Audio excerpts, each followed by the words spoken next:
تیرے ماں باپ زندہ ہوتے تو کتنے ارمانوں سے رخصت کرتے تجھے۔ ان کی آنکھوں میں نمی در آئی تھی۔ وہ ساری رات ان کی جاگتے ہوئے گزری تھی۔ صبح فجر سے بھی پہلے زبردستی شانی کو اٹھا کر انہوں نے باتھ روم میں دھکیلا۔ جب تک وہ باہر نہ آئی وہ باہر پہرا دیتی رہی تھی۔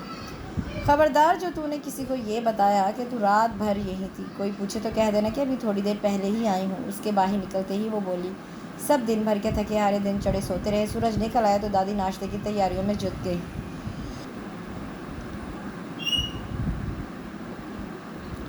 اور وہ صحن میں دادی کے تخت پر براجمان ہو گئی۔ میں بنواتی ہوں نا آپ کے ساتھ ناشتہ دادی، اتنے سارے لوگوں کا ناشتہ اب کیسے بنائیں گی؟ اس نے پھر دہرایا۔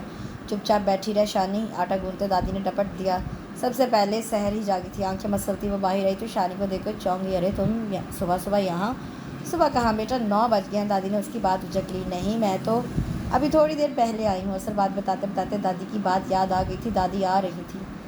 جیحان بھائی اٹھ گئے؟ پتہ نہیں۔ سحر بیٹا ہاتھ دھو کر ادھر آ کر میری ذرا مدد کروا دینا۔ اس سے پہلے کہ سحر کے سوال لمبے ہوتے وہ اپنا بھانڈا پھوڑتی دادی نے آواز دے ڈالی۔ چھوٹی بہو کے اٹھتے ہی دادی نے انہیں بھی کام پر لگایا۔ جو کچھ رات ہوا تھا اس کے باعث انہیں جلال چڑھا ہوا تھا اور ان کا خراب موڈ سبھی محسوس کر رہے تھے۔ یہ اوپر لے کر جاؤ شانی، سحر نے اسے ناشتے کی ٹرے پکڑائی تھی۔ اوپر کیوں؟ سحر نے ماتھا پیٹ لیا۔ شانی ڈیئر تمہیں ہر بات سمجھانی کیوں پڑتی ہے؟ جیحان کا ناشتہ ہے اور تمہارا بھی۔ اس نے اسے آگے کو دھکیلا۔ وہ نیچے آ کر ناشتہ کر لیں۔ نہیں وہ اوپر ہی ناشتہ کریں گے اور تم ان کے ساتھ ناشتہ کرو گی، اور تمہیں صبح بھی اس طرح نہیں آنا چاہیے تھا انہیں بغیر بتائے۔ وہ اسے بازو سے پکڑ کر سیڑھیوں تک لے آئی۔ تو کیا میں نیچے آنے کے لیے بھی ان سے پوچھوں؟ اس نے آنکھیں پھیلائیں۔ ہاں اب جاؤ۔ اس نے دھکا دیا۔ 2 سیڑھیاں چڑھ کر وہ پلٹی اور کچھ کہنے کے لیے منہ کھولا تو سحر بول پڑی، جاؤ نا سب، یہیں کھڑے کھڑے ٹھنڈا کرو گی کیا؟ مرے مرے قدموں سے وہ اوپر پہنچ گئی تھی۔ اندر جانے کی ہمت نہیں ہو رہی تھی، حالانکہ کوئی پہلی بار نہیں آئی تھی۔ دروازے کی جھری سے وہ اندر کا جائزہ لینے لگی۔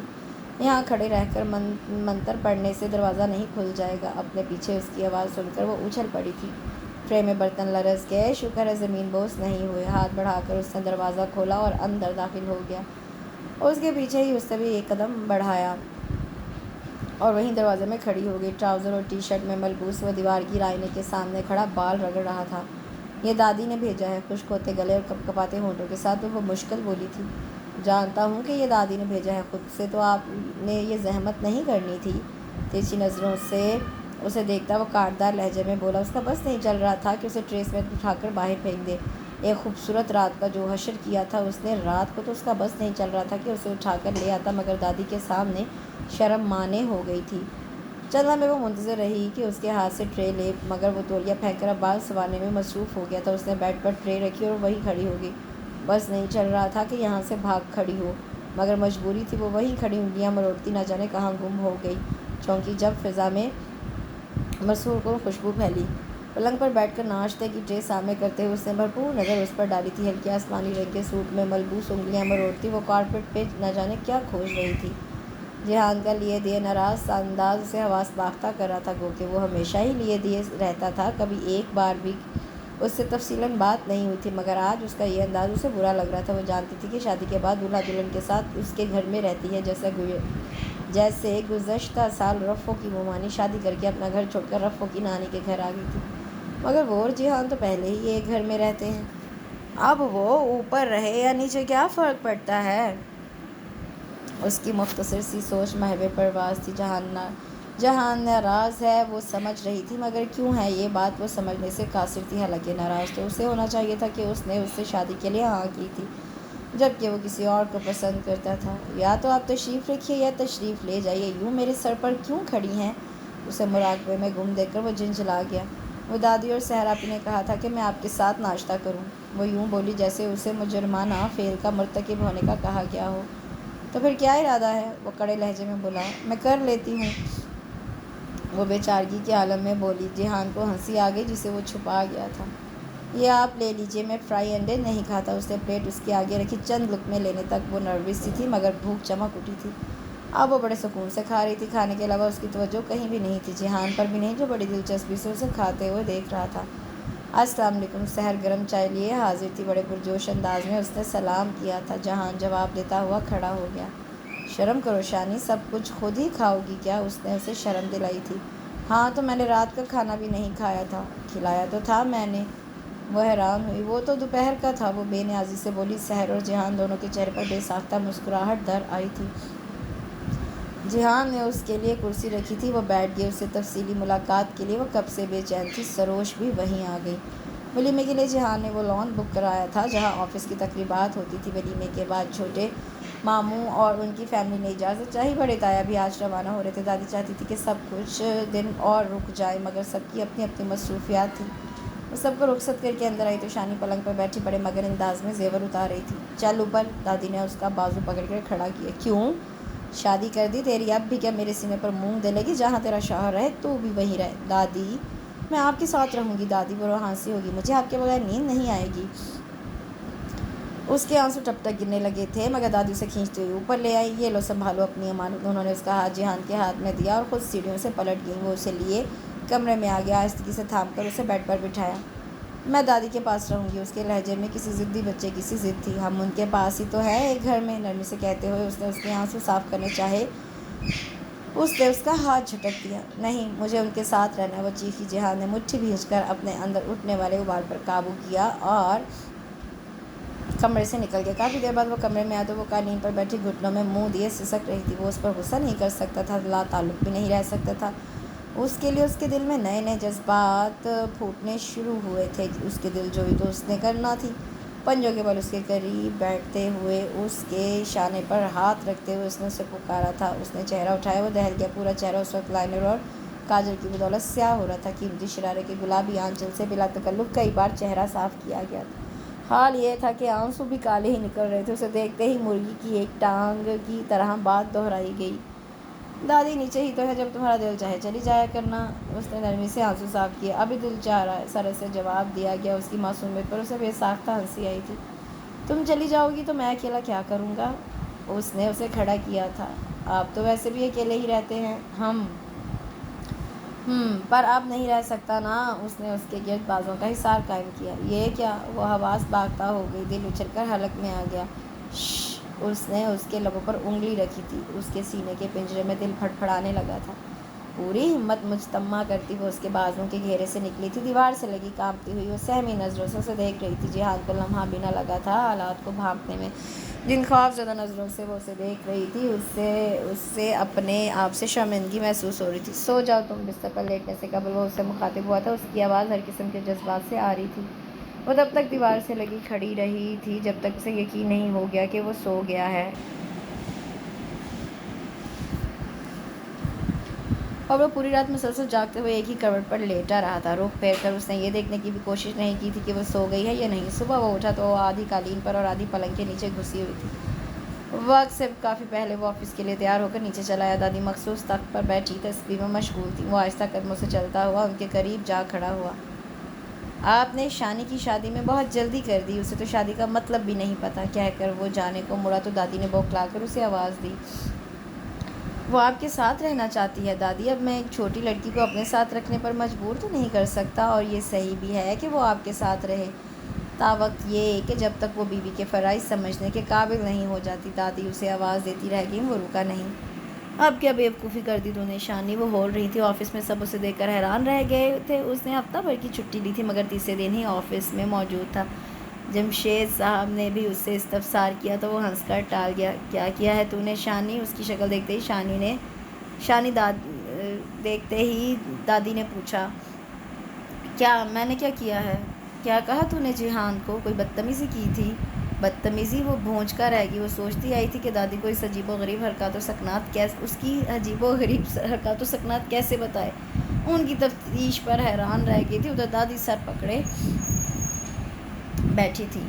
سب ایسا ہی ہو گیا جیسا وہ چاہتی تھی۔ وہ دن بھر دادی کے پاس رہتی، رات کو ویسے ہی دادی سے لپٹ کر سوتی۔ جہان آفس سے واپس پر نیچے ہی رک جاتا، جب تک وہ ہوتا وہ اس سے کتراتی ہوئی پھرتی۔ دادی رات دن اسے شوہر کے حقوق و فرائض سمجھانے کی کوشش کرتی۔ جہان کے لاکھ منع کرنے کے باوجود دادی نے اس کے سارے کام شانی کے سر منڈ دیے تھے۔ اس کے کمرے کی صفائی، اس کے کپڑے دھونا، پریس کرنا، سب کچھ۔ دادی میں اس کی نوکرانی نہیں، بیوی ہوں۔ جہان سے پوچھو اسے کھانے میں کیا پسند ہے، رات کے کھانے میں وہی بنا لیں گے۔ دادی نے آنکھیں دکھانے پر اس کو جہان کے پیچھے روانہ کیا تھا۔ دادی پوچھ رہی ہیں آپ کو کھانے میں کیا پسند ہے، رات کو وہی بنائیں گے، پیچھے سے وہ بولی۔ جہان کا دل جل کر خاک ہو گیا۔ ہر بات میں دادی کا لازمہ ضرور گھساتی ہے۔ کتنے شرم کی بات ہے، اس عمر میں وہ پکاتی ہیں اور تم مزے سے بیٹھ کر کھاتی ہو۔ اس نے شرم دلائی کچھ بولنے کے لیے، اس کا منہ کھلا ہی تھا کہ وہ بول پڑا۔ رات کو چکن بریانی بنانے اپنے ہاتھ سے اس کا دل چاہا تھا، اس کے ہاتھ کا ذائقہ چکھنے کو تو سو تنبیہی لہجے میں بولا، لو جی کپڑے دھو دھو کے میرے ہاتھ ٹوٹ جاتے ہیں، آپ حضرت کے لیے کھانا بھی پکا۔ وہ پاؤں پٹکتی ہوئی اندر آئی، دادی کے چہرے پر مسکراہٹ آ گئی۔ تم کالج کب سے جوائن کر رہی ہو؟ رات کو کھانا کھاتے ہوئے وہ اس سے مخاطب تھا۔ کالج؟ تو کالج کو بھول ہی چکی تھی۔ میرا موڈ نہیں ہے آج کل۔ دادی کے رویے نے اس کا دل ہر چیز سے اچاٹ کر دیا تھا۔ وہ سمجھ نہیں پا رہی تھی کہ جہان میں اچانک ایسے کون سے سرخاب کے پر لگ گئے ہیں جو وہ دادی کو اتنا عزیز ہو گیا۔ دادی ہر دم جہان کی رٹ لگائے رکھتی، جہان کا یہ کر دے وہ کر دے۔ ہاں بیٹا اب یہ کیا کرے گی، کالج جا کر گھر گھرستی والی ہو گئی ہے۔ دادی نے بھی اس کی بات کی تائید کی۔ نہیں دادی، کم از کم انٹر تو کلیئر کر لے۔ ٹھیک ہے کالج نہیں جانا چاہ رہی تو میں پڑھا دوں گا، پر انٹر کے ایگزامس تو تمہیں لازمی دینے ہیں۔ وہ حتمی لہجے میں کہتا کھڑا ہو گیا۔ برتن سمیٹ کر اپنی بکس لے کر آ جاؤ۔ وہ سیڑھیوں کی طرف بڑھتا ہوا بولا۔ اس کے کان کھڑے ہو گئے۔ وہ دیر تک انتظار کرتا رہا مگر اس نے نہ جانا تھا نہ گئی۔ دادی نے کئی بار کہا بھی مگر وہ سنی انسنی کر کے بستر پر دراز ہو گئی۔ ہلکی پھوار سے سارا منظر نکھر گیا تھا، موسم خوشگوار تھا۔ جہان کا دل مہک اٹھا آفس سے گھر جلدی لوٹنے کو، اور دل کے کہے پر اس نے عمل کر ڈالا۔ وہ بدذوق موسم کی رنگینی بلائے صحن میں موڑے پر بیٹھی بچوں میں سر کھپا رہی تھی۔ چلو بچے چھٹی۔ اس نے سب کی چھٹی کر دی۔ پیچھے وہ چیختی رہ گئی کہ کوئی چھٹی نہیں، مگر بچے شور مچاتے بھاگے۔ میں فریش ہو کر آتا ہوں، تم بھی تیار ہو جاؤ پھر چلتے ہیں۔ وہ سیڑھیوں کی طرف بڑھتا ہوا بولا۔ کہاں؟ گھومنے۔ دادی جائیں گی تو میں جاؤں گی۔ اس نے دادی کو سوالیہ نظروں سے دیکھا۔ وہ خجل سا ہو گیا۔ دادی کا تو اسے خیال ہی نہیں رہا۔ دادی مسکرا دی۔ وہ بیوقوف تو نہ تھی کہ ان کے ساتھ چل پڑتی؟ نہیں بھائی، اس عمر میں کہاں خوار ہوتی پھروں گی۔ شانی کا منہ لٹک گیا۔ جہاں ان کا جی چاہا دادی کے لیے زور کا نعرہ لگائے۔ کچھ ہی دیر میں وہ دادی کے زبردستی کرنے کے باعث جہان کا ہی لایا ہوا گلابی رنگ کا خوبصورت سوٹ پہنے تیار کر تھی۔ بائک پر اس کے قریب بیٹھتے سے ڈھیر شرم آئی تھی، ڈر بھی لگ رہا تھا۔ پکڑ کر بیٹھو ورنہ گر جاؤ گی، اس نے ہدایت کی۔ فوراً سے پیشتر اس نے اس کا شانہ دبوچا تھا۔ کیا بےہودہ سواری ہے، اس نے سوچا تھا۔ پارک میں اس کی ساری توجہ قریب کھیلتے بچوں کے گروپ پر تھی، یا قریبی کیاری میں لگے گلاب کے پھولوں پر، جن پر وہ پیار بھری نظر بھی ڈالتی، جبکہ پہلو میں بیٹھا توجہ کا منتظر شوہر جل جل کر پہلو پر پہلو بدل رہا تھا۔ کچھ کھاؤ کی بلاخر جہان نے ہی چپ کی دیوار گرائی۔ جواب میں نفی میں گردن ہلانے کی صورت میں ملا۔ حالانکہ سامنے گول گپے دیکھ کر رال ٹپک رہی تھی، مگر جہان سے اتنی بے تکلفی تو نہ ہو پائی تھی کہ جٹ فرمائش کر دیتی۔ تم کالج کیوں نہیں جانا چاہتی؟ اس نے بات آگے بڑھائی۔ بس یوں ہی۔ تمہاری فرینڈس کیا سوچیں گی کہ شانی کے شوہر نے اس کے کالج آنے پر پابندی لگا دی؟ وہ ہلکے پھلکے لہجے میں بولا۔ مجھے فرق نہیں پڑتا، اور اس کی بات بھی مت کرے میرے سامنے، اور ان کی بات بھی مت کرے میرے سامنے۔ وہ بھڑک گئی۔ خیریت، جھگڑا ہو گیا کیا تمہارا؟ وہ دوستانہ لہجے میں بولا۔ ان کی وجہ سے تو وہ کہنا چاہتی تھی کہ ان کی وجہ سے ہی تو آپ میرے گلے پڑ گئے، مگر صحیح وقت پر زبان کو بریک لگا۔ وہ سوالیہ نظروں سے اسے دیکھ رہا تھا۔ نہیں کچھ نہیں، اس نے نفی میں گردن ہلائی۔ شانی تم مجھ سے ہر بات شیئر کر سکتی ہو، ایک اچھا دوست سمجھ کر۔ آہستگی سے اس کا ہاتھ تھامتے ہوئے وہ دھیمے لہجے میں بولا۔ شانی خاموشی سے یکٹک اسے دیکھ رہی تھی۔ اب بتاؤ میری دوستی قبول ہے؟ وہ مسکرائے۔ اس نے آہستہ سے اس بات میں سر ہلاتے اپنا ہاتھ کھینچ لیا۔ تو پھر فٹافٹ بتاؤ۔ وہ دراصل وہ ان لوگوں کی باتوں میں آ کر میں نے کئی بیوقوفیاں کی ہیں۔ وہ سر جھکائے کچھ شرمندہ لہجے میں بولی۔ مثلاً؟ اس نے دلچسپی سے اسے دیکھا۔ وہ آپ کو کتنا تنگ کیا، بعد میں احساس ہوا کہ کیا کرنے لگی ہوں، اور آپ کیا سوچیں گے میرے بارے میں؟ وہ شرمسار تھی، اور جہان کے دماغ میں پڑی گرہ کھل گئی۔ وہ اس کے کترائے ہوئے رویے پر اس کی گزشتہ بے باکیاں یاد کر کے سوچ میں پڑ جاتا تھا۔ میں نے یہی سوچا تھا کہ تم کتنی بدتمیز ہو۔ وہ دھیرے سے مسکرائے۔ شانی اس کے بالوں میں انگلیاں پھیرتے دادی نے پکارا تھا۔ تیرا دل نہیں چاہتا تو جہان کے لیے سجے سنورے وہ تجھے سراہے؟ دادی اسے ٹٹول رہی تھی۔ پتہ نہیں دادی، انسنی کرتے اس نے کبٹ بدلی۔ بیٹا وہ تیرا شوہر ہے، اس سے محبت کرو، اس کا خیال رکھ۔ کرتی تو ہوں دادی، وہ بے اختیار اقرار کر گئی۔ دادی نے زبان دانتوں تلے دبائی۔ پر اسے بتایا تو نہیں نا؟ دادی مسکرا دی۔ وہ تو میں نے آپ کو بھی کبھی نہیں بتایا کہ مجھے آپ سے کتنی محبت ہے۔ اس نے ان کے گلے میں باہیں ڈالی۔ پر جتایا تو ہے نا، تیری محبت ہر انداز سے ظاہر ہوتی ہے۔ ایسے ہی جہان کو بھی جتانے کی ضرورت ہے کہ تو اس کا خیال رکھا کر۔ بچے اس کے دل میں اپنی جگہ بنا، تاکہ اسے کہیں اور دیکھنے کی ضرورت نہ پڑے۔ شوہر ناراض ہو تو اللہ بھی ناراض ہو جاتا ہے، دادی نے کہا۔ اس کے ذہن میں کہیں اور دکھنے کی بات اٹک گئی۔ وہ تصویر اس کے ذہن میں پوری طرح روشن ہوگی۔ وہ بے چین ہو اٹھے۔ اگلی صبح اسے دادی کی جگہ ناشتہ بناتے دیکھ کر جہان کو اچنبھا ہوا۔ اس وقت تو وہ سوئی ہوئی ہوتی تھی اور دنیا کی کوئی طاقت اسے اٹھا نہیں سکتی تھی۔ اس کے استفسار پر اس نے ان کے سونے کا بتایا تھا۔ اب تک طبیعت تو ٹھیک ہے نا؟ ہاں، طبیعت بالکل ٹھیک ہے ان کی۔ اس نے اندر کی طرف بڑھتا دیکھ کر وہ جلدی سے بولی، آپ بیٹھے، میں ناشتہ لاتی ہوں۔ وہ سلائس سینکتے ہوئے بولی۔ مسکراہٹ اس کے ہونٹوں سے جدا نہیں ہو رہی تھی۔ اس کے بارے میں سوچتا وہ تخت پر ٹک گیا۔ کچھ ہی دیر میں وہ ناشتے کی ٹرے لیے حاضر تھی۔ جب تک وہ ناشتہ کرتا رہا وہ اس کے قریب تخت پر بیٹھی پاؤں چلاتی رہی۔ ہلکی مسکراہٹ اب بھی ہونٹوں پر تھی۔ جہان نے مشکوک ہو کر اپنے سر اور چہرے پر ہاتھ پھیرے کہ کہیں اس کے کچھ ایسا تو نہیں لگا ہوا جسے دیکھ کر شانی بی بی کی مسکراہٹ نہیں رک رہی۔ مگر کچھ ہوتا تو پتہ چلتا۔ شام کو کب آئیں گے؟ وہ اسے دروازے تک چھوڑنے گئی اور اب خالص بیویانہ سٹائل میں پوچھ رہی تھی۔ جہان کو حیرت کا جھٹکا لگا تھا۔ خاصے الجھے ہوئے انداز میں اس نے جواب دیا، کل جو دونوں کے درمیان دوستی کی فضا قائم ہوئی ہے شاید یہ اس کا ری ایکشن ہے، مگر نہیں، صرف یہ بات نہیں ہو سکتی۔ وہ پورے راستے الجھتا رہا مگر جو بھی تھا وہ مطمئن ہو گیا تھا۔ واقعی وجہ یہ نہیں تھی۔ شانی اس تصویر سے خوفزدہ تھی۔ اسے ہر حال میں جہان کے دل میں جگہ بنانی تھی۔ اس نے دادی کی ہدایات پر عمل کرنے کی ٹھان لی تھی۔ وہ شام گئے گھر آیا اور سیدھا اوپر چلا گیا۔ دادی نے چائے کے ساتھ اسے اوپر روانہ کر دیا۔ اسے شرم آ رہی تھی اوپر جاتے ہوئے مگر دادی نے ڈپٹ کر بھیج دیا۔ پلنگ پر وہ اوندا لیٹا اپنی کن پٹیاں مسل رہا تھا۔ یہ دادی نے چائے بھیجی ہے۔ صبح اس پر توجہ کے ڈونگرے برسائے جا رہے تھے اور اب جہان کا دل جل کر خاک ہو گیا۔ کہاں رکھوں؟ اس سے پوچھا۔ اس نے جواب نہیں دیا۔ اس نے خود ہی سائیڈ میں اس پر ٹرے رکھ دی۔ دادی پوچھ رہی ہیں، آپ سیدھے اوپر کیوں آ گئے؟ شانی، میرا دماغ مت کھاؤ، میرے سر میں پہلے ہی بہت درد ہے۔ وہ بھڑک گیا۔ اچھا، میں سر درد کی گولی لے کر آتی ہوں۔ وہ جانے کے لیے مڑی، لیکن وہ کچھ کھا کر کھاتے ہیں، آپ کچھ کھائیں گے؟ خیال آتے ہی اس نے پوچھا۔ ہاں، نیلا تھوتھا۔ وہ کلس گیا۔ نیلا طوطا؟ نہیں، وہ تو نہیں ہوگا۔ کچھ دیر سوچتے رہنے کے بعد کہ یہ کیا چیز ہوتی ہے وہ بولی۔ جہان کا جی چاہا اپنا سر دیوار میں دے مارے۔ کچھ اور کھائیں گے؟ چوہے مار دوائی ہوگی؟ وہ صبر کے گھونٹ پیتا ہوا بولا۔ چوہے مار دوائی کیوں؟ یہاں چوہے ہو گئے ہیں؟ چوہوں کا سوچتے ہی اس نے جلدی سے پلنگ پر بیٹھ کر ٹانگیں اوپر کر لی، ساتھ ہی تفتیشی نظروں سے پورے کمرے کا جائزہ لینا شروع کر دیا۔ اس کی کراہ بلند ہوئی تو اس نے پلٹ کر دیکھا تھا۔ میں دبا دوں؟ ہمدردانہ لہجے میں پوچھا گیا اور اس کا جواب سنے بغیر ہی وہ شروع ہو گئی۔ اس کے لمس میں جادو تھا جس سے جہان کی آنکھیں بند ہو گئی۔ کچھ دیر بعد اسے سوتا سمجھ کر وہ آہستگی سے کھڑی ہوئی۔ شانی، اس نے دھیرے سے پکارا تو شانی کا دل دھڑک اٹھا۔ پلٹ کر اس نے سوالیہ نظروں سے اسے دیکھا۔ کچھ دیر اسے دیکھتے رہنے کے بعد اس نے نگاہوں کا زاویہ بدلا۔ وہ الماری کھولو، ڈرا کے اندر ایک کیس ہے، وہ نکالو، اس نے کہا۔ الماری کے پٹ کھولتے ہوئے اس کی نظر چائے پر پڑی۔ چائے تو ٹھنڈی ہوگی، میں گرم کر کے لاتی ہوں۔ نہیں، مجھے چائے کی طلب نہیں، تم کیس نکالو، وہ ڈپٹنے والے انداز میں بولا۔ دراز سے سرخ مخملی کیس نکال کر اس نے اشتیاق سے کھولا۔ یہ کس کے لیے ہے؟ کیس سے انگوٹھی نکالتے وہ اس کے قریب چلی آئی تھی۔ اس کے لیے جو میری زندگی ہے۔ اس نے انگوٹھی اس کے ہاتھ سے اچک لی۔ اس کے دماغ میں تصویر والی لڑکی کا خیال آیا تھا۔ اس سے پہلے کہ وہ کیس اس کے سر پر مارتے ہوئے نیچے کی راہ لیتی، اس نے اس کا ہاتھ تھامتے ہوئے قریب بٹھا لیا۔ انگوٹھی اس کی انگلی میں ڈالتے ہوئے اس کے تاثرات نوٹ کر رہا تھا۔ حیرت اور خوشی اس کے چہرے پہ جگمگا رہی تھی۔ یہ واقعی میرے لیے ہے؟ اس نے بے یقینی سے اسے دیکھا۔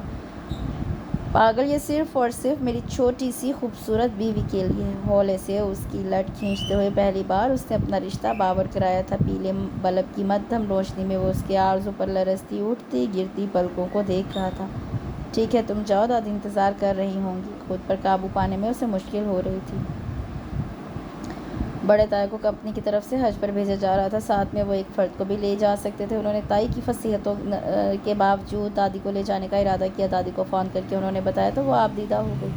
ساتھ ہی جہان کو انہوں نے ہدایت کی تھی کہ وہ ان کے کاغذات تیار کروا دے۔ دادی نے جہان سے نیچے شفٹ ہو جانے کے لیے اصرار کیا تھا۔ دادی پاسپورٹ کے سلسلے میں جہان کے ساتھ جاتے ہوئے شانی کو ہدایت کر گئی تھی کہ وہ نیچے کا کمرہ جہان کے لیے تیار کر دے۔ جہان کے کپڑوں کی جگہ پر اسے الماری خالی کرتے اپنے ماں باپ کی کچھ فریم شدہ تصویریں اور پرانا البم ملا تو وہ بڑے اشتیاق سے انہیں دیکھنے بیٹھ گئی۔ البم تو اس نے کئی بار دیکھا تھا، البتہ یہ تصویریں جو اس کے ماں باپ کے کمرے میں آویزہ تھی پہلے نہیں دیکھی تھی۔ دادی نے کچھ تصویریں اتار کر رکھ دی تھی۔ وجہ بڑی ہوتی شانی کے بے شمار سوالات تھے جو وہ ان تصویروں کو ہم وقت اپنے سامنے دیکھ کر کرتی تھی۔ کمرے کی صفائی کرنے کے بعد اس نے تصویریں بڑے کمرے کی دیوار پر لگا دی۔ حالانکہ تصویریں لگانے کے لیے کیل ٹھونکتے ہوئے ہتھوڑی کئی بار کیل کی بجائے انگلیوں پر پڑی تھی، مگر اس نے ہمت نہ ہاری اور تصویریں لگا کر دم لیا۔ دادی کے آتے ہی شانی نے بڑی خوشی سے انہیں یہ خبر سنائی تھی۔ انہوں نے کوئی خاص رد عمل ظاہر نہیں کیا اور وضو کرنے چل دی کہ ظہر قضا ہونے میں تھوڑا وقت ہی رہ گیا تھا۔ البتہ جہان کو وہ بازو سے کھینچتی کمرے میں لے گئی تھی۔ وہ بہت غور سے ہر تصویر دیکھ رہا تھا۔ کتنی خوبصورت ہے نا میری امی اور بابا بھی، اسے غور سے تصویریں دیکھ کر وہ اشتیاق سے بولی۔ اس کی ماں واقعی بے حد خوبصورت تھی، آنکھوں کا نیلا رنگ تصویروں میں بھی نمایاں تھا۔ ہاں تم اپنے بابا پر گئی ہو، وہ اس کی سیاہ آنکھوں میں دیکھتا ہوا بولا۔ اتنی جلدی جانے کی کیا ضرورت ہے؟ جس دن کی فلائٹ ہے آپ اس دن بھی تو جا سکتی ہیں۔ بڑے تایا دادی کو لینے آئے تھے اور شانی آنسو بہاتے ان کی پیکنگ کر رہی تھی۔ بس کر دے شانی، شادی شدہ ہو گئی ہے، اب تو بڑی ہو جا۔ روانہ ہونے سے قبل انہوں نے شانی کو خوب نصیحتیں کی تھی اور سب کی سب جہان سے متعلق تھی۔ اس کی ریڑھی مسلسل جاری تھی۔ جہان اسے چپ کرانے کی کوشش میں ہلکان ہو رہا تھا۔ ٹھیک ہے تم بیٹھ کر روتی رہو، میں جا رہا ہوں۔ جھنجھلا کر کھڑا ہو گیا۔ اس نے سرت سے اس کا ہاتھ تھاما تھا۔ میں نہیں رو رہی اب۔ اس نے ہاتھ کی پشت سے آنسو صاف کیا۔ جہان واپس بیٹھ گیا۔ میں تمہیں حیدرآباد لے چلوں دادی کو سی آف کرنے؟ اس نے تسلی آمیز انداز میں اس کے ہاتھ کی پشت تھپ تھپائی۔ اس نے اس بات میں سر ہلا دیا۔ شانی نے ہاتھ چھڑایا تھا نہ جہان نے چھوڑا تھا۔ انگلی میں اس کی پہنائی سونے کی رنگ تھی۔ جہان کے ہونٹوں پر ہلکی سی مسکراہٹ آ گئی۔ شانی کی بھیگی پلکیں جھک گئیں۔ جہان نے اسے اپنے ساتھ لگا لیا تھا۔ جہان کے بہت کہنے کے باوجود شانی کالج جانے پر رضامند نہ ہوئی تو اس نے اسے خود پڑھانے کی ٹھانی۔ شانی کو اس سے بڑی شکایتیں تھیں۔ اسے پڑھاتے وقت اس کا رویہ سخت ہو جاتا۔ شانی اس کے پیار بھرے رویے کی عادی ہوتی جا رہی تھی۔ اس کی سختی پر روحاں سی ہو جاتی مگر وہ پرواہ نہیں کرتا۔ شانی روز دادی سے فون پر اس کی شکایتیں لگاتی۔ اپنے وعدے کے مطابق وہ اسے حیدرآباد بھی لے گیا تھا۔ عید الاضحیٰ کے آنے میں ابھی بہت دن باقی تھے جب وہ 2 عدد حسین تگڑے بکرے لے آیا تھا۔ ابھی تو عید آنے میں اتنے دن ہیں، اب اسے کیوں لے آئے؟ اب میں گھر کے کام کروں، پڑھوں یا ان کو پالوں؟ وہ تن فن کرتی اس کے پیچھے آئی۔ یہ تینوں کام کرو، وہ اطمینان سے بولا۔ مجھ سے نہیں ہوتے اتنے کام۔ وہ روٹھی ہوئی سی پلنگ پر بیٹھی۔ تمہیں کون سے ان کے لیے انواع و اقسام کے کھانے پکانا پڑیں گے یا نیو فیشن کے کپڑے سینا پڑیں گے؟ صبح شام بس گھاس ڈالنا پڑے گی اور وہ بھی تم مت ڈالنا، میں ڈال دوں گا۔ ہاں اور وہ جو اتنا گند کریں گے نا وہ بھی آپ صاف کر دیجیے گا۔ وہ جل گئی۔ اسے دادی کی مرغیوں سے چڑ تھی۔ جب سے دادی گئی تھی ایک بار بھی مرغیوں کو کھلی فضا میں گھومنے پھرنے کے لیے نہیں نکالا تھا۔ قربانی کا جانور ہے یہ۔ جہان نے جن نظروں سے اسے دیکھا وہ شرمندہ ہوگی۔ 2 دن تک تو وہ جہان کو ان کی خدمت کرتے دیکھتی رہی، پھر خود بھی لگ گئی۔ اسے بکروں سے بے حد انسیت ہو گئی تھی۔ اس نے تو بکروں کے نام بھی رکھ دیے تھے، ہیرا اور بھورا۔ اچھا ہوا آپ انہیں لے آئے، مجھے اکیلے بوریت تو نہیں ہوتی، باتوں میں اچھا وقت گزر جاتا ہے۔ وہ بکروں کی ناز برداری کرتے ہوئے جہان سے مخاطب تھی۔ شانی کی طبیعت ٹھیک نہیں تھی۔ جہان اسے کہہ گیا تھا کہ وہ آفس سے جلدی آ کر چیک اپ کے لیے لے جائے گا۔ دادی کا فون آیا تو اس نے اپنی طبیعت کا بتایا۔ دادی کا دل انجانی خوشی کے احساس سے دھڑک اٹھا تھا۔ اسے ہدایت کی کہ اپنے ساتھ جمشید کی بیوی کو بھی لے جائے۔ گیٹ پر دستک ہوئی تو اس نے جہان کا سوچ کر بنا پوچھے دروازہ کھول دیا۔ اپنے سامنے انجانی صورتوں کو دیکھ کر وہ سوالیہ انداز میں انہیں دیکھ رہی تھی۔ جب ایک آدمی نے آگے بڑھ کر اس کے منہ پر رومال رکھا، چند سیکنڈ اس نے مزاحمت کی اور پھر اس کا ذہن اندھیرے میں ڈوب گیا۔ جمشید صاحب کی بہو یہ منظر دیکھ کر گنگ ہوئی، ہوش آیا تو چلاتی ہوئی نیچے بھاگی۔ آنند فوراً سب گھر کے باہر جمع ہو گئے۔ جہان کو فون کر دیا تھا۔ وہ آندھی طوفان کی طرح بھیڑ کو راستے سے ہٹاتا ہوا دیوانہ وار گھر میں داخل ہوا۔ گھر صاف ستھرا پڑا تھا۔ صحن میں بندھے بکرے جگالی کرتے چونک کر اسے دیکھنے لگے تھے۔ وہ سر تھام کر صحن میں پڑے تخت پر گر سا گیا۔ ہمت نہ ہارو بیٹا، چلو تھانے چلتے۔ جمشید نے اس کے کاندھے پر ہاتھ رکھا۔ وہ خالی نظروں سے انہیں دیکھنے لگا، پھر چونک کر بے تابانہ انداز میں اس نے موبائل نکالا۔ اس کی انگلیاں بے تابی سے کسی کا نمبر ڈائل کر رہی تھیں۔ بیل جانے پر اس کا رواں کان بن گیا تھا۔ کال ریسیو نہیں کی جا رہی تھی۔ وہ بار بار کوشش کر رہا تھا۔ بتاؤ تو آخر تم کسے فون کر رہے ہو؟ جمشید نے پوچھا۔ تبھی دوسری طرف کال مل گئی تھی۔ اسے اغوا آپ نے کرایا ہے؟ بے تابی سے چھوٹتے ہی اس نے پوچھا۔ جمشید حیران الجھن بھری نظروں سے اسے دیکھنے لگے۔ دوسرے لوگوں کا بھی یہی حال تھا۔ دوسری طرف نہ جانے کیا کہا گیا تھا کہ وہ پھر چلایا تھا۔ آپ جانتے ہیں وہ میری بیوی ہے۔ کال کٹ گئی تھی۔ پھر بپھرے انداز سے ادھر ادھر ٹہرا تھا۔ شانی کہاں ہے؟ جہان، جمشید نے بڑے سر تاثر کے ساتھ پوچھا تھا۔ میرے گھر۔ تمہارے گھر کہاں؟ وہ حیران ہوئے۔ وہ تو اس کے بارے میں یہی جانتے تھے کہ اس کا کوئی نہیں۔ میں اسے لینے جا رہا ہوں۔ وہ آگے بڑھا تھا کہ وہ راستے میں آگے۔ ایسے نہیں، بات بتاؤ ہمیں پوری۔ ان کا لہجہ مشکوک تھا۔ دوسرے لوگ بھی اسے مشکوک نظروں سے دیکھ رہے تھے۔ کہانی سنانے کا وقت نہیں ہے میرے پاس، آپ چاہیں تو میرے ساتھ چل سکتی ہیں۔ ایسی مشکوک نظروں سے مت دیکھیں مجھے، وہ بیوی ہے میری۔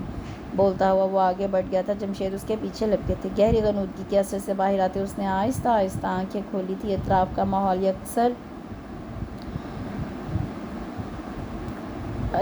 ماحول یکسر اجنبی تھا۔ اس کا سر بھاری ہو رہا تھا۔ غنودگی اب بھی اس کی حواسوں پر طاری تھی، اسے دوبارہ اپنی آغوش میں لینے کو مضطرب تھی۔ وہ چند لمحے خالی خالی نظروں سے چھت کو گھورتی رہی۔ یوں ہی غنودگی کے دبیز پردے اس کی یادداشت سے سر کے اسے یاد آیا اپنا گھر، دادی اور جہان کا نام اس کے لبوں سے بے آواز برآمد ہوا۔ وہ یکدم تیزی سے اٹھ بیٹھی، یکدم سر اٹھانے سے اس کا سر چکرایا تھا۔ دونوں ہاتھوں سے سر کو تھامے اس نے ایک نظر کمرے میں دوڑائی۔ کمرہ بے حد وسیع اور عریض اور خوبصورت تھا۔ وہ پتہ نہیں کتنی دیر کی بے ہوش رہی تھی، 1 گھنٹہ، 2 گھنٹہ یا شاید پورا دن۔ یہ احساس ہوتے ہی اس کے پورے وجود میں سنسناہٹ دوڑ گئی۔ چکراتے سر کے باوجود اس نے وقت کا اندازہ لگانے کو پورے کمرے میں ایک بار پھر نگاہ دوڑائی۔ کمرے میں نیم تاریکی تھی، کھڑکیوں کے آگے دبیز پردے تھے۔ بیڈ کے دائیں طرف لکڑی کا ایک خوبصورت وال کلاک آویزاں تھا جس پر 3:30 کا وقت ہو رہا تھا۔ اسے یہاں آئے زیادہ دیر نہیں گزری تھی، اس خیال نے اس کے وجود میں بجلی دوڑا دی تھی۔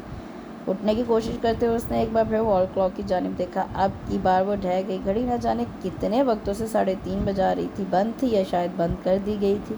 اس کے ذہن میں بے شمار سوالات کل بلا رہے تھے۔ دروازہ کھلنے کی آواز پر وہ بالکل ساکت ہو گئی۔ اس میں اتنی بھی ہمت نہیں تھی کہ گردن گھما کر آنے والے کو دیکھتی۔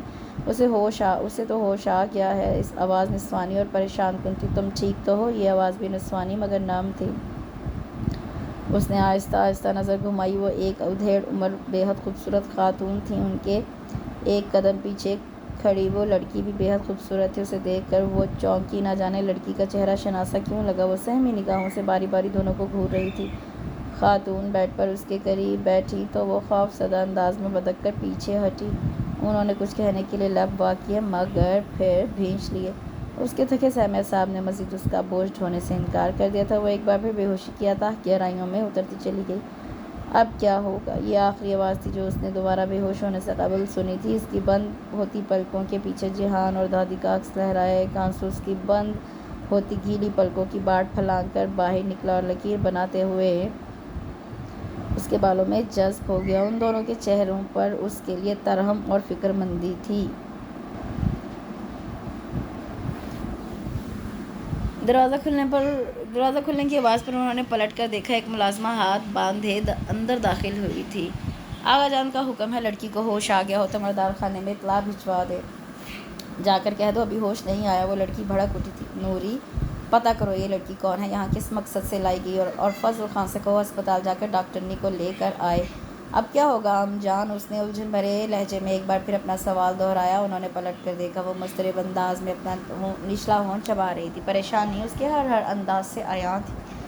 پتہ نہیں، آہستگی سے کہتے ہوئے انہوں نے ایک بار پھر اس پر نگاہیں جما دی۔ اس کے چہرے پر زردی چھائی ہوئی تھی، ہونٹوں پر پپڑیاں جم رہی تھیں۔ ان کے دل میں ملال بھرنے لگا۔ وہ ان کے لیے بالکل اجنبی تھی مگر اپنی اپنی سی لگ رہی تھی، نہ جانے کیوں۔ وہ پچھلے کئی گھنٹوں سے ہائی وے پر تیز ڈرائیونگ کر رہا تھا اور ان کئی گھنٹوں میں جمشید نے اس سے ان گنت سوال پوچھے تھے مگر جواب میں اس نے صرف خاموشی اختیار کی ہوئی تھی۔ میں جانتا ہوں میں آپ کی نظر میں مشکوک ہو چکا ہوں۔ اس نے شاید تھک کر اپنی خاموشی توڑی تھی۔ چہرے پر زخمی سا تاثر تھا۔ جمشید نے گردن موڑ لی۔ ان کا دل کٹ رہا تھا۔ دل نہیں چاہتا تھا کہ اسے مشکوک قرار دے مگر موجودہ حالات نے عقل معاف کر دی تھی۔ وہ گزشتہ 1.5 سال سے اسے جانتے تھے اور ان گزشتہ کئی گھنٹوں میں وہ اس کا 1.5 سال کا اپنے دل ہی دل میں احتساب کر چکے تھے، جس میں کوئی ایک پل بھی ایسا نہیں تھا جسے گرفت میں لے کر وہ اسے مشکوک قرار دیتے۔ وہ صبر سے اس کے بولنے کے منتظر تھے۔ میرا تعلق قبائلی خاندان سے ہے۔ ہنگو کے گرد و نواح کا کافی بڑا علاقہ میرے خاندان کی ملکیت ہے۔ آپ نے قبائلی لوگوں کی نسل در نسل چلنے والی دشمنیوں کے متعلق تو سن رکھا ہوگا۔ ایسی ہی ایک دشمنی کے سبب میں 7 سال سے مفرور ہوں۔ مجھے لگا 7 سال ایک بڑا عرصہ ہوتا ہے۔ میرے خاندان نے میری تلاش ترک کر دی ہوگی مگر اس کے لبوں سے تھکی سی سانس خارج ہوئی۔ اس کے اعصاب چٹک رہے تھے، جواب دے رہے تھے۔ گاڑی سڑک کنارے کھڑی کر کے اس نے اسٹیئرنگ پر سر ٹکا کر آنکھیں موندی تھیں۔ جب مجھے بہرام چچا کے قتل کی اطلاع ملی میں ایٹین فورڈ میں تھا۔ زمین کے ایک ٹکڑے پر جاری خاندانی جنگ نے ان کی جان لے لی تھی۔ میں واپس پہنچا تو آغا جان کا حکم میرا منتظر تھا۔ مجھے بہرام چچا کا بدلہ لینا تھا، قصاص میں آنے والی لڑکی سے شادی کرنا تھی۔ میں ان روایات سے بیزار تھا. رسم و رواج نے سالوں پہلے میری عزیز از جان ہستی مجھ سے چھین لی تھی، مگر اس کے باوجود میں شادی کے لیے تیار ہو گیا تھا. سوچا تھا شادی کے بعد اس لڑکی پر زندگی تک نہیں ہونے دوں گا، اسے وہی عزت و احترام دوں گا جو اس کا حق ہے.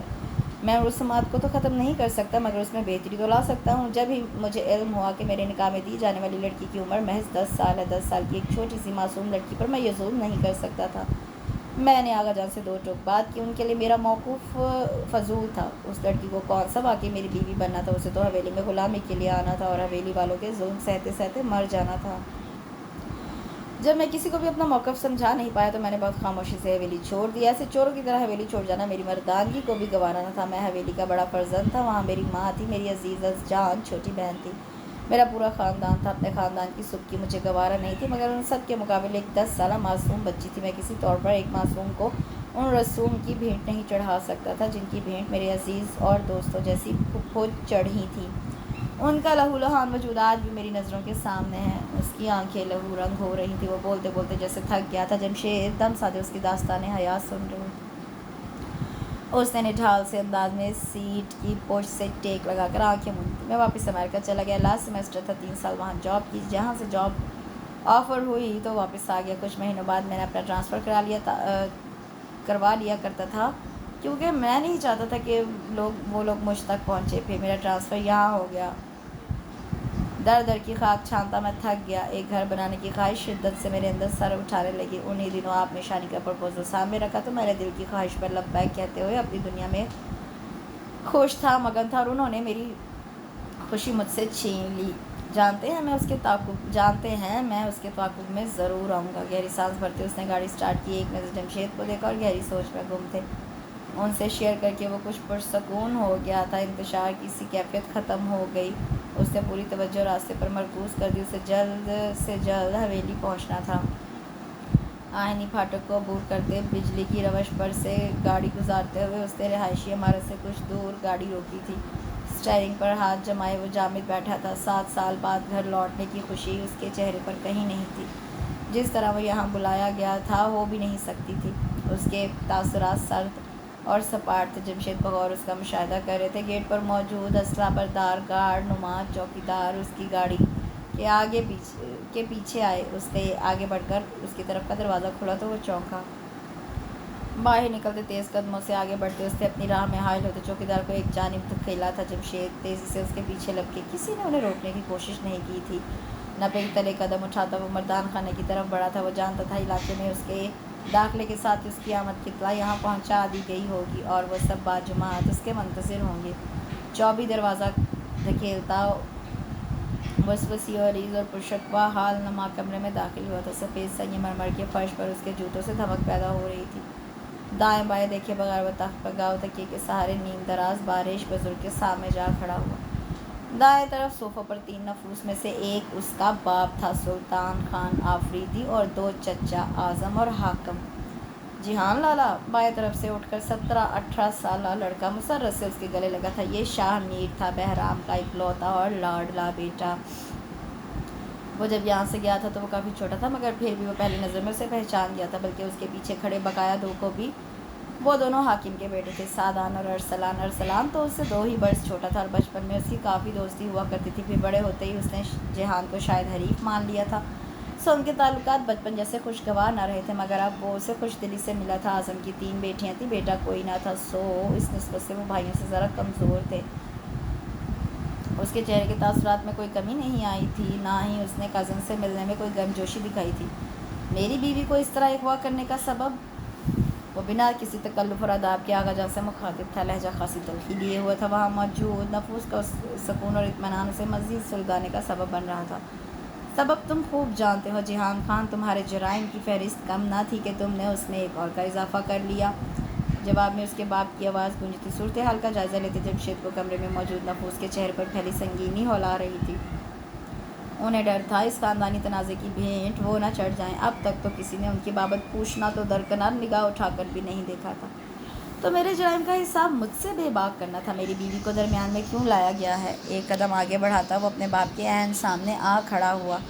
تمہیں کیا لگا تھا جہان تم اپنے فیصلے کرنے میں آزاد ہو؟ اپنے قبیلے کی روایات کو اپنے پاؤں تلے روند کے تم اپنی الگ دنیا بنا کر چین و سکون کی بانسری بجاؤ گے اور تمہیں کوئی پوچھنے والا نہ ہوگا۔ تم بھول گئے تھے کہ ہم اپنے مجرموں کا پیچھا قبر تک کرتے ہیں۔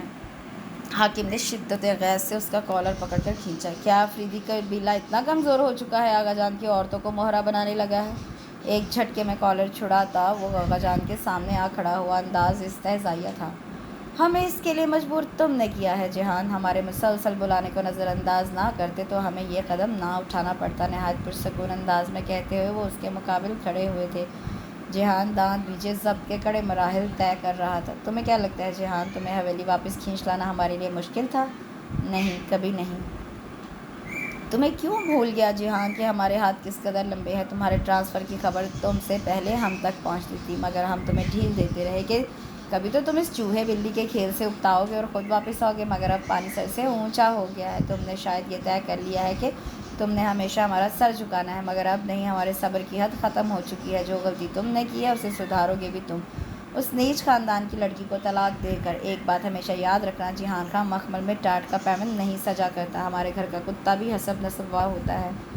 وہ تمہاری اولاد پیدا کرنے والی ہے، لڑکا یا لڑکی ہمارا خون ہوگا، لے کر اسے چلتا کرو۔ پھر سے بولتے وہ آگے بڑھ گئے تھے۔ آپ نے ٹھیک کیا آغا خان، مخمل میں ٹاٹ نہیں سجا کرتا تو پھر اپنے مخمل میں ٹاٹ آپ نے کیوں سجنے دیا؟ وہ بلند آواز میں بولا تھا۔ آغا جان کے بڑھتے قدم رکے تھے۔ آپ نے بجا فرمایا آغا جان، ہمارے گھر کا کتا بھی حسب نسب والا ہوتا ہے، تو پھر مجھے یہ بتائیے کہ یوسف جیسے کم نسب سے آپ نے اپنی بیٹی رمیسہ خان آفریدی کی شادی کیوں کر ہونے دی تھی؟ وہ ایک بار پھر ان کے سامنے کھڑا جرح کر رہا تھا۔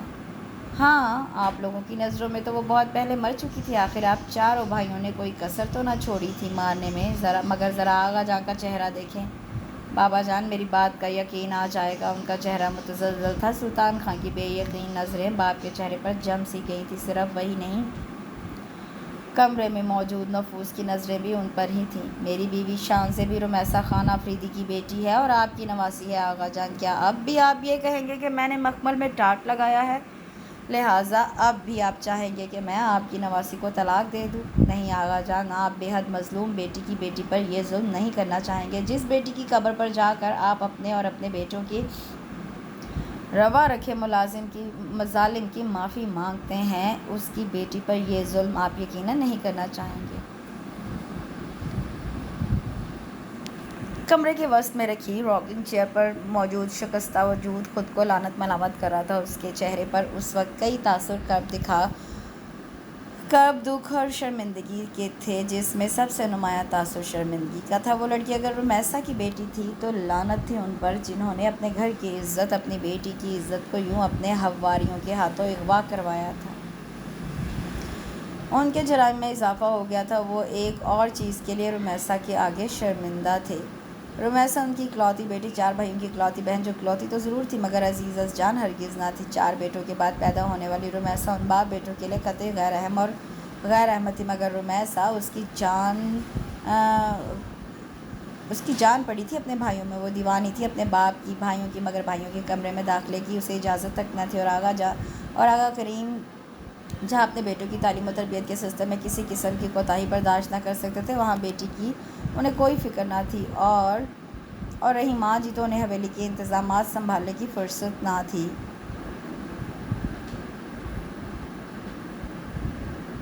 آغا جان کے قدم زمین پر رکھنے سے پہلے وہ ان کے جوتے پیروں تلے رکھتی، چاہے وہ کبھی جواب دیتے یا کبھی اسے ٹوک دیتے۔ وہ آغا جان سے مسلسل کچھ نہ کچھ بولتی رہتی، اپنے اسکول کے قصے، سہیلیوں کی باتیں، کچھ نہ کچھ اسے یہ سناتی ہوتی۔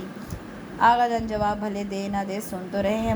وہ اکثر چپکے سے ان کے کمرے میں چلی آتی، اپنے ننھے ننھے ہاتھوں سے کبھی ان کا سر دباتی، کبھی پاؤں، اپنی چھوٹی چھوٹی معصوم خواہشیں بیان کرتی جو کبھی پوری نہ ہوتی۔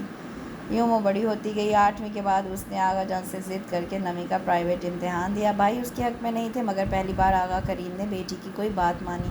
10ویں کے بعد اس نے چاہا کہ انٹر کی ایگزام کی تیاری پرائیویٹ کرے، مگر آغا جان نے اسے خاموش کروا دیا۔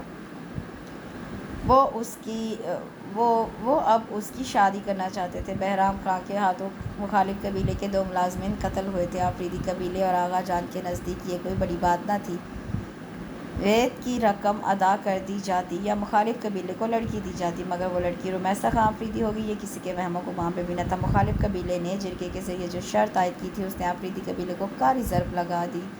ورنہ دوسری صورت میں ان کا مطالبہ بہرام خاں تھا۔ ہمیشہ کی غیر رحم رمیسا اچانک بھائیوں کے نزدیک اہم ہو گئی، اور جب اسے پتہ چلا کہ اسے بہرام خاں پر قربان ہونا ہے تو وہ بپھر گئی۔ آغا کریم کو آج بھی اس کے الفاظ یاد تھے: میں ہمیشہ آپ لوگوں کی ایک نگاہ کے لیے ترستی رہی بابا جان۔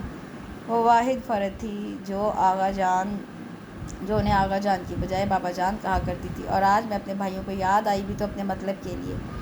بہنیں بھائیوں پر قربان ہو ہی جایا کرتی ہیں، میں بھی ہو جاتی اگر مجھے میرے بھائیوں نے کوئی مان بخشا ہوتا، مگر اب نہیں آغا جان۔ بہرام لالا سے کہیں مردوں کی طرح سامنے سے اپنا کیا بھگتے میں ان پر قربان نہیں ہوں گی۔ اس کا چٹانی لہجہ ثابت کر رہا تھا کہ وہ ان کا ہی خون تھی۔ سلطان خان کے دباؤ ڈالنے پر اس نے کہا تھا کہ وہ کشمالہ کو پیش کیوں نہیں کر دیتے، اور سلطان خان کے تماچے نے ان کا منہ گھما دیا۔ وہ آغا جان کو دیکھ کر استہزائی انداز میں ہنسی تھی اور وہ نگاہ چرا گئے تھے۔ ماں کے سمجھانے پر وہ بہت دیر زخمی نگاہوں سے ان کی طرف دیکھتی رہی تھی، پھر بولی تو بس اتنا۔ اماں، مجھے لگا تھا کہ آپ میرے قربان ہونے کی حق میں نہ ہوں گی، مگر آپ کو بھی صرف بیٹا عزیز ہے۔ بہرام خان نے رمیسا پر دباؤ ڈالنے کے لیے اسے مردان خان طلب کیا تھا۔ وہ ضدی تو نہ تھی، پر نہ جانے کیوں اتنی ضدی ہو گئی تھی۔ اس کی ضد نے بہرام خان کو غصے سے پاگل کر دیا تھا۔ وہ اس پر پل پڑا تھا اور بجائے اسے روکنے کے ان تینوں نے اس کا ساتھ دیا تھا۔ آغا کریم کو جب تک علم ہوا وہ چاروں اس کے نیم مردہ وجود کو مردہ سمجھ کے اس کی تدفین کا انتظام کرنے جا چکے تھے۔ اپنی بیٹی کے نیم مردہ وجود کو اٹھاتے ان کے ہاتھ کپ کپا گئے تھے، مگر بولے تو لہجہ سپاٹ تھا: محمود خان، اسے لے جاؤ اور بحفاظت کسی محفوظ مقام پر منتقل کر دو۔ اپنے بعد میں صرف تم پر بھروسہ کرتا ہوں۔ ان کا لہجہ سخت تنبیہی آمیز تھا۔ محمد خان ان کا پرانا اور وفادار ملازم تھا، ان کے ساتھ کھیلا تھا، مگر قسمت کا کھیل تھا۔ وہ شاہ تھے اور وہ ان کا ملازم۔ ان کے ہاتھوں سے اس کا نازک وجود تھامتے وہ حویلی کے پچھلے گیٹ سے نکل گیا۔ وہ ان کے ہاتھوں میں کھیلی تھی، انہیں خان چاچا بلایا کرتی تھی۔ انہیں کہیں جانا ہوتا ڈرائیور کے ہمراہ وہ اس کے ساتھ ضرور جایا کرتا، اور وہ راستے میں پلتکان بولا کرتی تھی۔ وہ علاقے کی حدود سے باہر نکل آیا تھا، راستہ کچا اور اندھیرا تھا۔ وہ کئی بار رمیسا کے زخمی وجود کو کاندھے سے اتار کر اس کی چلتی سانسوں کا اطمینان کرتا اور پھر چلنے لگتا۔ ایسے ہی اس نے کاندھے سے اتارا تھا کہ موڑ کاٹتی گاڑی کی ہیڈ لائٹس چمکی تھی۔ وہ یکدم ہی گھبرا گیا، 2 قدم پیچھے ہٹتے وہ درخت کی اوٹ میں ہو گیا۔ گاڑی اس کے سامنے سے گزری تو اس نے سکون کا سانس لیا۔ وہ کوئی پرانی اور چھوٹی سی گاڑی تھی، اس علاقے کی خود ساختہ خداؤں کی گاڑی نہ تھی۔ اور اس سے پہلے کہ وہ رمیسا کو اٹھانے کے لیے آگے بڑھتا، گاڑی ریورس ہوئی اور رمیسا کے قریب رکی۔ اس میں سے ایک لڑکا تیزی سے باہر نکلا۔ رمیسا کے وجود کو سیدھا کرتے اس نے اپنی ماں کو پکارا تھا۔ گاڑی میں سے سفید چادر اوڑھے عورت برآمد ہوئی تھی۔ کچھ پل وہ دونوں اسے ہوش میں لانے کی تدبیر کرتے رہے، پھر لڑکا جھنجھلا کر کھڑا ہو گیا۔ وہ بار بار اپنی ماں سے چلنے کا کہہ رہا تھا، مگر خاتون اسے چھوڑ کر جانے کو راضی نہ تھی، اور چند قدم دور کھڑا محمد خان دعا کر رہا تھا کہ وہ لوگ چلے جائیں۔ مجبوری تھی، وہ ان کے سامنے جا بھی نہیں سکتا تھا۔ رمیسا کی جو حالت تھی اس کی حیثیت مشکوک ہو جاتی۔ بالآخر ماں کے مجبور کرنے پر لڑکے نے اسے اٹھا کر گاڑی میں ڈالا۔ اماں اس کے ساتھ ہی بیٹھ گئی تھی اور محمد خان ہاتھ ملتا رہ گیا۔ 2 دن بعد واپس لوٹ آیا۔ آغا کریم کو اس نے مطمئن کر دیا، رمیسا کے قتل کو حادثاتی موت کا نام دیا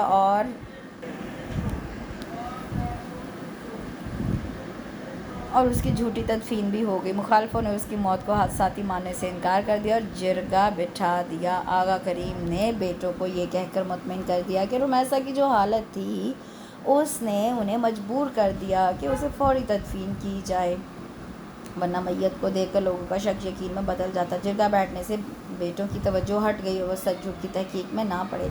آغا کریم کو محمد خان نے مطمئن کر دیا، مگر وہ خود بے چین تھا، گو کہ وہ ماں بیٹوں سے شریف لگے تھے، مگر کسی کا کیا بھروسہ۔ 4 ماہ لگے تھے محمد خان کو رمیسا کو ڈھونڈنے میں، اور بالآخر خیرپور میں اس کی موجودگی کا پتہ چلا، مگر رمیسا خان آفریدی کی حیثیت سے نہیں، رمیسا یوسف کی حیثیت سے۔ محمد خان واپس چلا آیا اور آغا کریم کو رمیسا کے بارے میں اطلاع دی۔ آغا جان نے اسے قرید کے یوسف اور اس کے گھر والوں کے بارے میں سوال کیے تھے۔ عام حالات میں وہ اس جیسے خاندان میں اور اپنے قبیلے سے باہر بیٹی کی شادی کا سوچ بھی نہیں سکتے تھے۔ اب کم از کم اس بات پر شکر گزار تھے کہ ان کی بیٹی عزت سے کسی کی عزت بنی تھی۔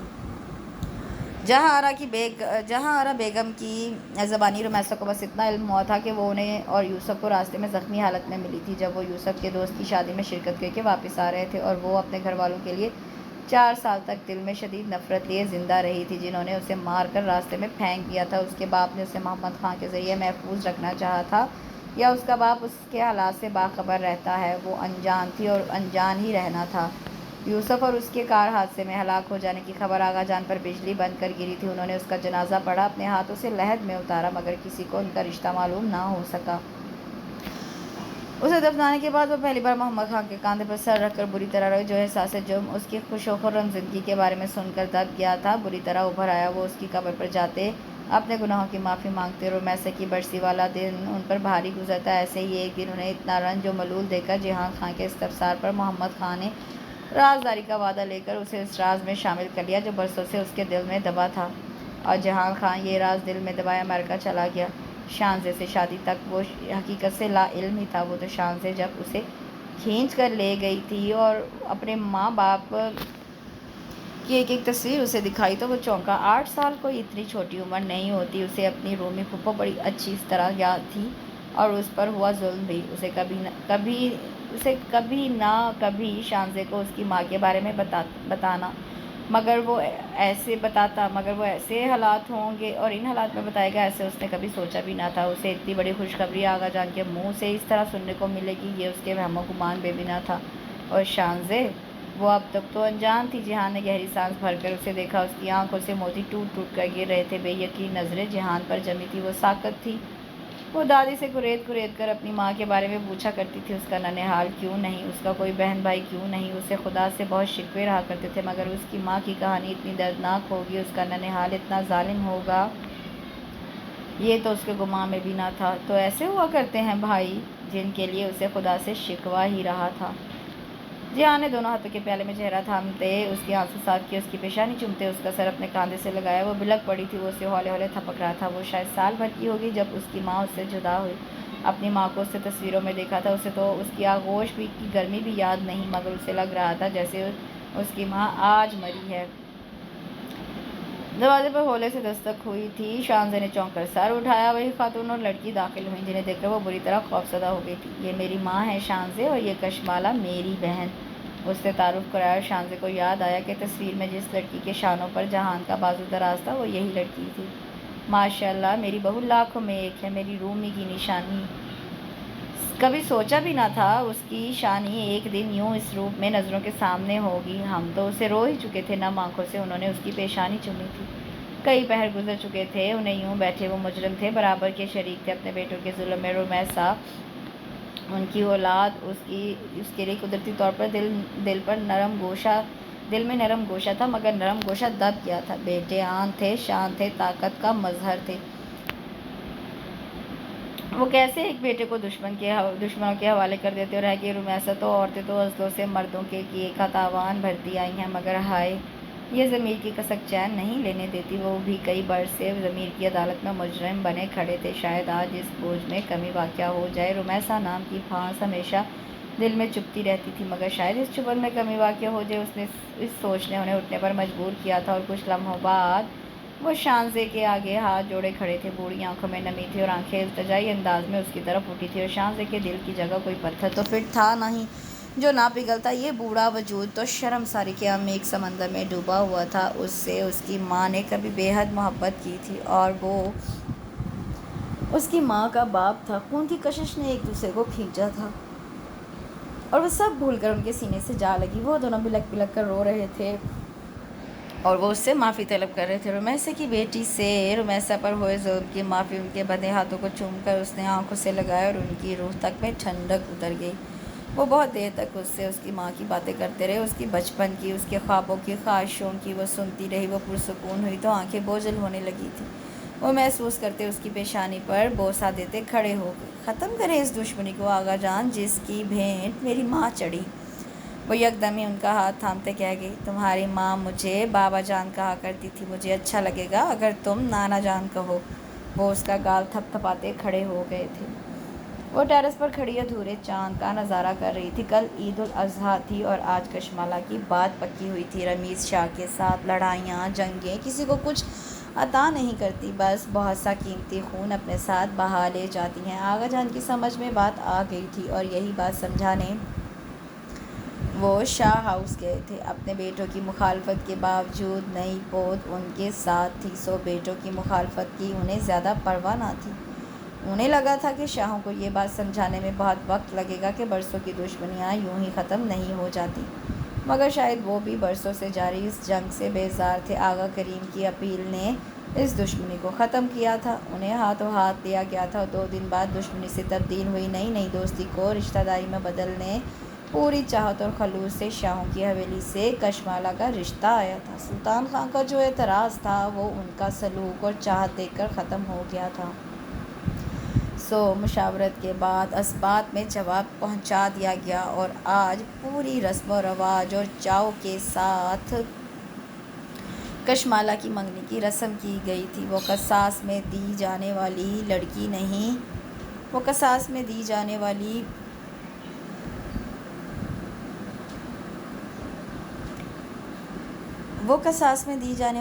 نہیں تھی بلکہ شاہوں کی بڑی بہو بننے جا رہی تھی اور وہ پوری عزت و پیار کے ساتھ اس پر مہر لگانے آئے تھے۔ جہان نے اس کے شانے پر ہاتھ رکھ کر متوجہ کرتے فون اس کی طرف بڑھایا تھا۔ دادی کا فون ہے، وہ اس کے ہاتھ سے فون لیتی پرجوش انداز میں آج کی تقریب کا حال سنانے لگی تھی۔ جہان نے مسکراتے ہوئے اس کی چھوڑی ہوئی چائے کا کپ لبوں سے لگایا تھا۔ جہاں آرا بیگم کی حج روانگی سے قبل وہ انہیں اپنے بارے میں بتا چکا تھا اور انہیں مطمئن بھی کر چکا تھا۔ قریباً 10 منٹ بعد اس نے فون اسے تھمایا اور چائے کا کپ لینے کے لیے ہاتھ بڑھایا، مگر خالی کپ دیکھ کر وہ بس اسے گھور کر رہ گئی۔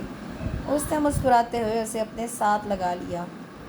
میں تم پر ابھی یہ بار نہیں ڈالنا چاہتا، تم سکون سے اپنی ایجوکیشن کمپلیٹ کرو، اس کے لیے تم ابھی بہت چھوٹی ہو۔ اس کا اشارہ اس کی پریگنینسی کی طرف تھا۔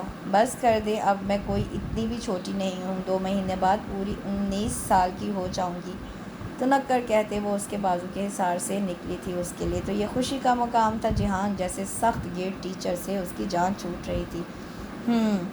Physically but mentally. جہان نے شرارت سے اسے دیکھا، اس کا منہ پھول کر کپا ہو گیا۔ اوکے، آپ کو بڑا تسلیم کرنا ہی پڑے گا، اب تک بڑے کام کیے ہیں آپ نے، اس نے مسکراتے ہوئے سیز فائر کیا تھا۔ شانی کے چہرے پر فخریہ مسکراہٹ سج گئی، آگے بڑھ کر اس کے شانے پر سر رکھا۔ پتہ نہیں میرے ہیرا اور بھورا کیا کر رہے ہوں گے۔ جہان نے بمشکل اپنی ہنسی ضبط کی تھی۔ صبح کو قربان ہونے کی تیاری، اور کیا؟ ویسے تم فکر نہ کرو، میں جمشید صاحب سے کہہ کر پکچر واٹس ایپ کروا لوں گا، تم آخری دیدار کر لینا۔ اسبات میں سر ہلاتے اس نے نظریں ایک بار پھر چاند پر جمائی تھیں۔ جہان نے اس کے نظروں کے تعاقب میں دیکھا، ادھورا چاند ہر طرف روشنی بکھیر رہا تھا۔ صبح بس کچھ ہی دور تھی، مگر اس علاقے پر تو سورج طلوع ہو چکا تھا، ظلم کے گہرے سائے چھٹ چکے تھے۔ اب کوئی لڑکی ان رسوم و رواج کی بھیٹ نہیں چڑھنی تھی، کسی کو اپنے گھر کے مردوں پر قربان نہیں ہونا تھا۔ ماضی اگرچہ تلخ تھا مگر حال اور مستقبل روشن تھا۔ شانی نے گردن اٹھا کر پیار سے اس شخص کو دیکھا اور سر دوبارہ اس کے شانے پر جما دیا۔ جہان نے بازوؤں کا حلقہ اس کے گرد تنگ کر دیا تھا۔ اس کے ساتھ اس بہت ہی خوبصورت سی پیاری سی جرگہ سسٹم، قبائلی سسٹم بیس کہانی کا اختتام ہوتا ہے۔ کمنٹ سیکشن میں آپ نے مجھے ضرور بتانا ہے کہ آپ کو یہ کہانی کیسی لگی۔ میری پوری کوشش ہوتی ہے کہ میں ساتھ کے ساتھ کمنٹ سیکشن میں آپ کو رپلائی کر دیا کروں، لیکن مصروفیت زیادہ ہے اور پھر گرمی بھی اللہ معاف کرے، اتنی شدید گرمی ہے کہ بس کچھ نہ پوچھیں۔ بڑی مشکل سے ٹائم نکال کے بالکل پنکھے کے نیچے بیٹھ کے آپ لوگوں کے لیے میں یہ ناول پڑھتی ہوں، تاکہ کوئی چھٹی نہ ہو میری اور آپ کو وقت پہ ناول جو ہے وہ ملتا رہے۔ تو جناب، ابھی تک جن لوگوں نے میرے چینل کو سبسکرائب نہیں کیا لیکن وہ سنتے ہیں، پڑھتے ہیں اپنی پسند کی کہانیاں، تو کائنڈلی سبسکرائب ضرور کر لیں اور بیل آئیکن کے جو بٹن ہے اس کو بھی ضرور دبائیں تاکہ آپ کو روز کی روز ویڈیو کا نوٹیفیکیشن ملتا رہے۔ آپ اپنی جو فرمائش ہے وہ کمنٹ سیکشن میں ضرور کریں، اور جب فرمائش کریں کائنڈلی اگر تھوڑی سی سٹوری یاد ہو تو سٹوری تھوڑی سی لکھ دیا کریں، یا پھر کم از کم رائٹر کا نام ضرور لکھیں۔ اس سے یہ ہوتا ہے کہ رائٹر کے جو ناولز اور افسانے ہوتے ہیں ان کو ڈھونڈنے میں آسانی مجھے ہو جاتی ہے۔ جو سٹوریاں ایسی ہیں جن کا ناول بھی نہیں پتہ، مطلب سٹوری بھی نہیں پتہ، رائٹر کا نام بھی نہیں پتہ، بس ان کو صرف یہ پتہ ہے کہ ڈائجسٹ خواتین ہے یا شعاع ہے، تو اس میں جو سٹوریز ہیں وہ ڈھونڈنا بہت مشکل ہو جاتی ہیں۔ تو میری پوری کوشش ہوگی کہ جن لوگوں نے جو سٹوریز کا کہا ہوا ہے، جو فرمائش کی ہوئی ہے، جن میں کافی زیادہ فرمائش جو ہے وہ میں پوری بھی کر چکی ہوں، انشاءاللہ آگے بھی میری پوری کوشش ہے کہ وہ میں ساتھ کے ساتھ ضرور ان کو پورا کروں۔ آگے جو میں نے آپ کو بتایا ہے کہ کیو لسٹ میں تقریباً سب کے فرمائشی ناولز کی لسٹ ہے جو میں پڑھ رہی ہوں، اور بہت ہی مزیدار، بڑی ہی پیاری حویلی بیسڈ، ولیج بیسڈ، بہت پیاری پیاری ایج ڈفرینس بیسڈ اس میں سٹوریاں ہیں جو میں کچھ پڑھ چکی ہوں، کچھ میں پڑھنے کا ارادہ رکھتی ہوں۔ میں نے جولائی کا پورا مہینہ آپ کو اسی طرح کی جو ناولز ہیں وہ دینے ہیں، جن میں کچھ کے پارٹس بھی ہوں گے اور جو کچھ ہیں وہ کمپلیٹ ناول کی شکل میں ہوں گے۔ آپ نے وہ جو پارٹس والی کہانی ہے وہ بھی ساری ضرور سننی ہے، پڑھنی ہے، اور اس کے متعلق مجھے کمنٹ سیکشن میں بھی ضرور بتانا ہے۔ تو جناب اب مجھے اجازت دیجیے، یہاں پہ ناول کا اختتام ہو گیا ہے۔ آپ کے کمنٹس کا مجھے انتظار رہے گا۔ اپنا بہت سا خیال رکھیں، کل انشاءاللہ ایک نئے ناول کے ساتھ حاضر ہوں گی۔ دعا میں یاد رکھیں۔ اللہ حافظ۔